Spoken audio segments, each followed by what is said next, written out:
Lovely to see you all. Just hello. I wasn't expecting an answer. How are you? Yeah, I'm good. Great, brilliant. Good. Great, we're acquainted. Solid.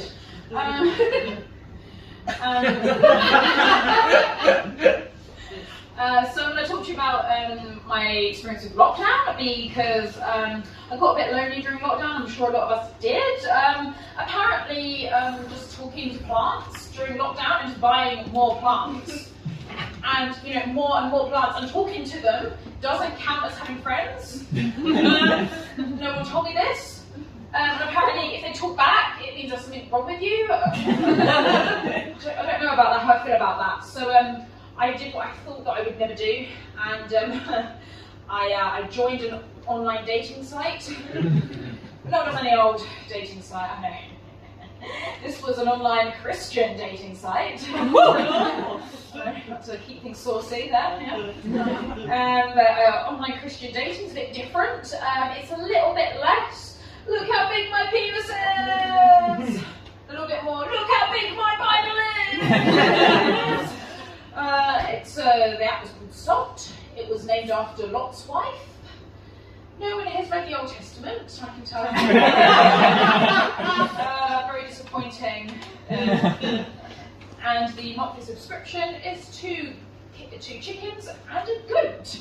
Okay, still no more Old Testament jokes. Okay. Right. Too highbrow.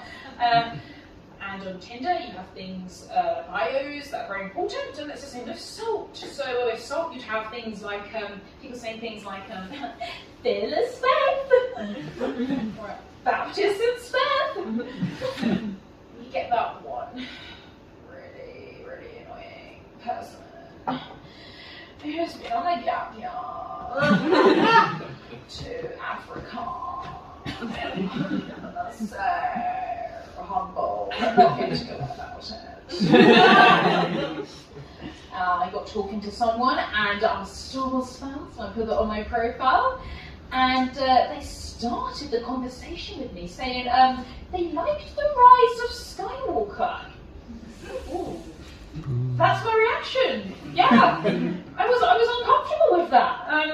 So just a little vote here. Who here didn't like the Rise of Skywalker? Woo! One person didn't. 2 people didn't. Great, brilliant. Who here did like the Rise of Skywalker? Okay, now we know who needs prayer. Also saw that I do stand up, and he was like, "Oh, let me give you a joke for your next week."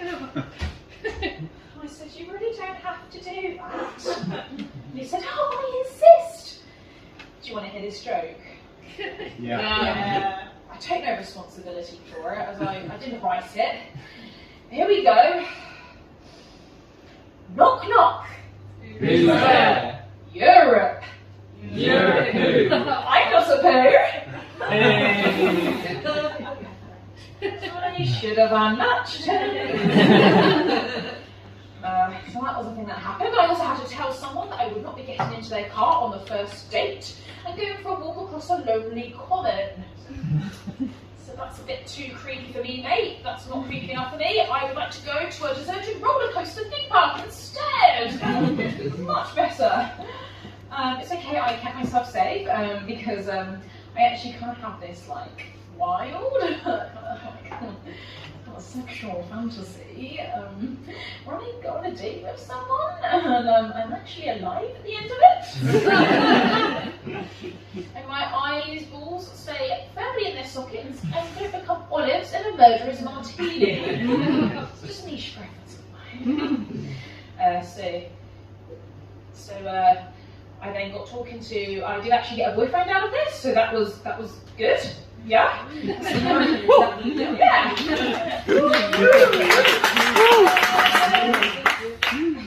Stop blushing. Stop. And so I'm now one of those really annoying people who really like Valentine's Day. I'm so disgusted with myself. And my boyfriend said to me, Marina, I'm going to buy you the perfect succulent. And I was like, oh, that's sexting for Christians. I had to introduce my boyfriend to my family, so I had to go for a long, lovely drive into the Sussex countryside to meet my auntie and uncle, and they are really, really avid bird watchers. You can't have a conversation with them for more than 5 minutes without one of them just being like, Robert! Robert! Robert! Is that a blue tit or a robin? Binoculars come out, the bird's 3 feet away. Binoculars come out, and they're like, oh, it's a robin. Okay, great. So I'm chatting away, and then my aunt, she looks out the window, and she just suddenly looks really like, her face just drops from and I'm like, oh my gosh, what's wrong? And she's like, it's that squirrel again. It's after the birdseed. She just out of nowhere just picks up this giant, like, super soaker water pistol and just James Bond rolls out into the garden. And she's like, just let's rip. And this squirrel, like, the squirrel just goes flying through the air. There's water everywhere. Oh, it's awful. And I'm just going, not now. She walks back in, like, Hot Fuzz style, like, yeah. She's like, it's a water pistol. And she walks back in and is like, yeah, that squirrel won't be bothering us anymore. And I'm like, that's because it's dead. And I just look at my boyfriend's traumatized little face and I just go, welcome to the family. But also during lockdown, my parents decided to do this really, really weird thing. They decided to adopt a 4-year-old. I was disappointed, I wanted a dog. It's a bit weird because you have to formally introduce yourself to your new brother. Like, you don't usually have to introduce yourself formally to your relatives. Usually they just know you, right? But I had to be formally introduced to my own brother, which is very odd. And he walked into our house. He's 4. He's called Jack. He's very small, very cute. He just walked into our house, and I introduced myself. Hello, my big sister, you know. And then he saw a picture of my grandma on the wall, and he turned around to my mum and just went, "Why did your mum die?" And we were like, and before we could come up with a good response, he then just ran around the house just going, Grandma's dead! Grandma's dead! Grandma's dead! I just said, what do we do? I don't know. What have we done? What have we done? Oh my goodness, but it's hard, you know, having such a small person in the house because, you know, I would just do something normal, like I'm walking up the stairs, normal activity, and I just hear this voice from the top of the stairs just going, no. No, which is never a good sign. And I just look up and just see these wet, soggy, wee pants just hurtling towards my face, and I'm like, oh! Phew! Last second moved out of the way. Goodness me, so relieved. And the worst part of this all was that my little brother just laughed at me. And I can't be mad at him, apparently, because he's adopted. It's not fair, is it? It's not fair.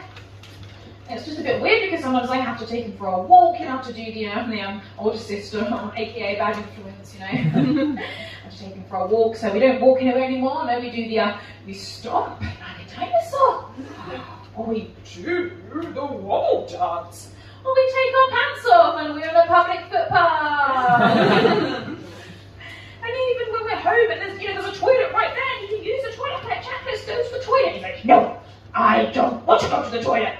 And I'm like, so you're peeing on public footpath? He went, so I said one thing I thought I'd never say. I was like, come on, we'll have a wee race. Let's see who can wee the fastest. Yay, wee race.